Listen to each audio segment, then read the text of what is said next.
All right, welcome back to our section on pornography and prostitution in our cybercrime course. And we're going to start talking about prostitution and how the internet has changed prostitution in the past few decades. Now, when it comes to prostitution, essentially there are three kinds of people who sell sex for money. Uh, the first is streetwalkers, and these are the kind of classic when you think of prostitution, at least here in the United States.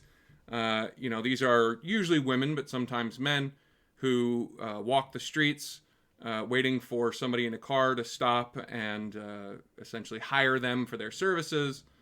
And they can have territory, and they're out at certain times of day or night. The In places where prostitution is legal, it is much more commonly run through businesses, also called brothels, right? And these are, physical buildings where clients can go and hire one of usually many prostitutes who are working at that business. They have private rooms that they can then go in instead of, doing a sexual deed in a car or a motel room or something. And then the third kind of prostitution, and the one that really concerns us in a cyber crime course, are escorts.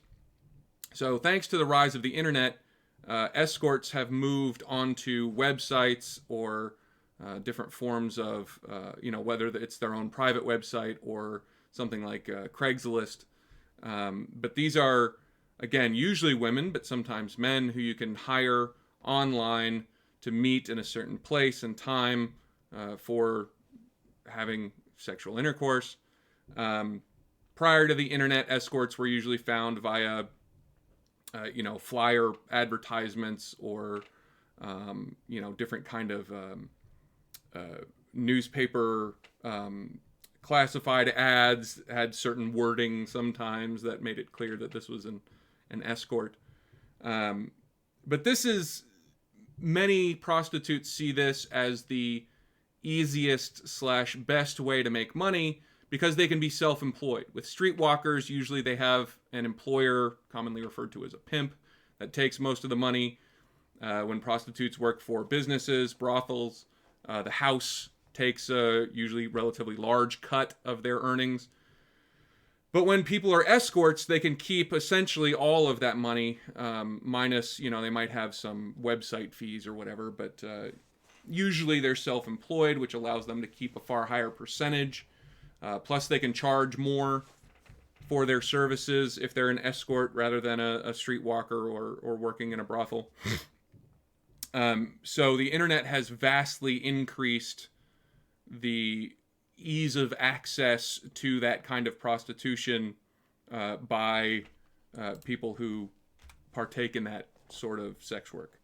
Now, these clients are usually known by the prostitutes as Johns or Tricks. There's a few different kind of slang terms for usually men, again, but sometimes women who purchase the services of sex workers. And these Johns or Tricks, i.e. clients, have lots of online communities where they can go, thanks to the internet, and discuss different experiences, different prostitutes. They have a whole rating system where they can say, oh, this prostitute was, 4.5 out of 5 stars, but this one was only 2 stars, and this one wouldn't let me do this, and blah, blah, blah. But they're able to kind of discuss with other clients of prostitutes without fear of judgment. A, because essentially everybody involved in that community is, has the same desire to pay people for sex. But also because of the anonymity granted by the internet. Nobody knows your actual name if you're on one of these websites discussing, so you can you have that layer of anonymity protecting you from the social fears of judgment. But one of the things they talk about when it comes to prostitutes is mileage, which if you're looking at if you're involved in an investigation into online prostitution, you should be aware of the term. But mileage kind of refers to how long a certain prostitute has been working as a prostitute. If they are relatively young, relatively new to doing that kind of sex work, they're said to have very low mileage. But if they're older or have been doing sex work for a long time, they're said to have very high mileage. It's just kind of a euphemism for, how long have they been doing what they're doing. GFE is an acronym commonly used to denote the girlfriend experience. And the girlfriend experience means, you don't have to necessarily just use me for sex. You can take me out on a date and we can go to, if you have a work function and you need to make it seem like you have a beautiful girlfriend, you can hire me to come with you. I'll dress all fancy and pretty and, really impress your coworkers and stuff. And then we can go back and do our sexual congress kind of, intercourse part of the night. So the girlfriend experience means kind of suitable for consumption by the public as your date, not just a prostitute. So these online communities, whether they're filled with prostitutes or clients or both, usually very good sources of evidence, but you have to be able to kind of translate the language of that community into legally applicable language, if you will. Now, laws surrounding pornography.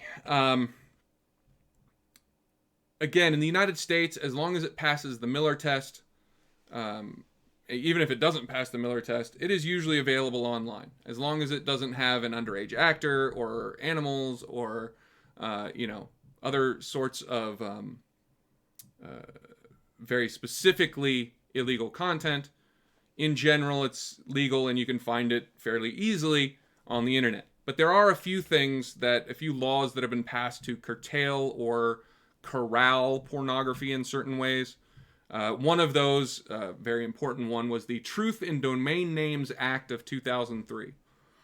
And this one says that you can't have a pornographic website with a name or a URL that is very close to a non-pornographic website, and you are specifically kind of waiting for people to mistype a regular website and accidentally show up at your pornographic website. So there's two examples there. The first is Disneyland, i.e. Disneyland.com is a regular website that will take you to the website for the theme park of the same name. But it would be relatively common for someone to misspell it and absolutely transpose the N and the S and thus enter into their navigation bar DINSEY instead of DISNEY.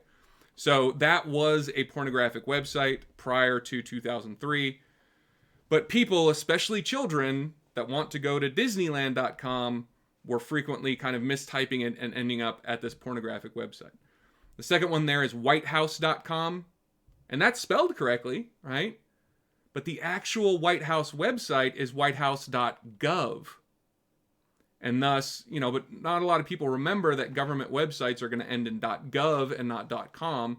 So a lot of people were typing in whitehouse.com to try to go to the actual White House website and showing up at this pornographic website. So again, thanks to this law passed in 2003, this is illegal, at least here in the United States.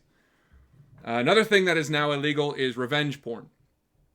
And this is a relatively recent thing here in the United States. For a long time, there were certain states that where revenge porn was illegal, but then other states where they hadn't passed a law about it yet. So it really depended on where you were, both as offender and victim, to determine whether revenge porn was legal or illegal. But I believe at this point, here in the 2020s, all 50 states have passed laws against revenge porn of some kind. They're all slightly different, but there is at least some law against revenge porn in all 50 states now, as there is in most countries. France, Canada, the UK, India, Israel, lots more countries. They all have some form of law against revenge porn, also referred to as non-consensual pornography. So that's a definitely progress being made when it comes to preventing this kind of, illegal and immoral behavior. One of the more controversial laws surrounding pornography comes from the UK. Now, in 2008, they created this new law that criminalizes extreme pornography, but unfortunately, they didn't define what was meant by extreme. So that is kind of up to the, extreme is in the eyes of the beholder. Somebody of a younger generation might define extreme very differently than somebody who's 80 or 90 years old. Somebody who's religious might define it very differently than someone who's not religious. So there's lots of differences in how people can define those terms, and the law itself doesn't really provide much clarity on what is meant by extreme, and thus it's kind of a legally ambiguous. Now, the last thing we're going to talk about when it comes to pornography and prostitution is a couple of the measures that the online community has taken to attempt to make this more legally law-abiding. So, again, here in the United States, pornography is allowed as long as we don't have underage actors, underage viewers, etc., etc., etc. And both the community and, in most cases, the pornographic websites themselves want to make sure that everything is kept legal, that everything is kept, only adults who are willing and wanting to see pornography actually see it. Underage people and people who don't want to see it won't see it. So there's been a few different movements, a few different what's the word I'm looking for? A few different initiatives to try to make sure that it stays separate and only people who are legally allowed and wanting to see it, and people who don't won't. Neither of which have had much success, at least in these two examples. The first here is age verification services, right?